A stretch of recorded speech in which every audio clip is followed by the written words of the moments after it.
I mean, the corporate press has done, as I've suggested, more to make you a household name than anything else in America. It is truly incredible how they have turned every narrative they think against you, and then it's as though they are Sideshow Bob stepping on rakes. The most recent iteration of this was, of course, what they called the so-called Don't Say Gay bill, in which the entire corporate media all at once declared that a bill that nowhere in it says the word gay, or says don't say gay, or anything remotely like that, was deemed by the entire mainstream media, legacy media, the Don't Say Gay bill. And this was trotted out everywhere, all the way up to the White House. You had Jen Psaki at the White House suggesting that the DOJ was going to be unleashed on states like Florida that refused to indoctrinate kids in this sort of stuff. What did you make of the controversy over the Parental Rights in Education Act, which, again, by polling data, has a majority of support among Democrats in this country, including Democratic primary voters in the state of Florida? So it's interesting with the parental rights in education, because it was actually not my bill. So I had a bill that we were focused on at the beginning for curriculum transparency, which would implicate some of the things with this, but parents in Florida have a right to know what curriculum is being taught to their kids, and that's just basic for me.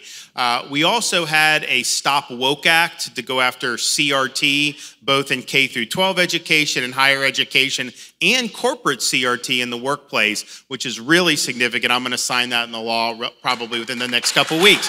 So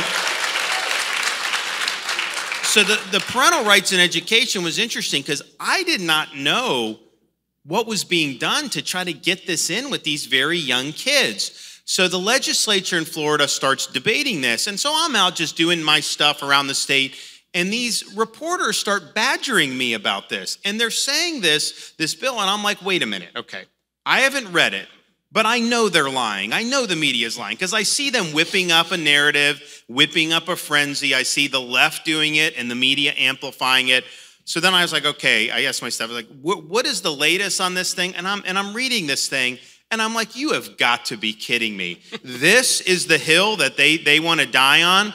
And so at that point, it had received so much negative attention that I don't think it would have passed the Florida legislature had I not engaged in it. And so I said, okay, I am not going to let the media smear what's going on in Florida. So I started fighting back. If the media started using these slogans, I would call them out on it. I'd ask them to say, where is that in the bill? I'd ask them to tell me what the bill does. I'd make them recite the exact language, and I'd get them to finally acknowledge what it is, that yes, we're not going to be injecting concepts like transgenderism into kindergarten or first grade. That is inappropriate. We're not going to do it.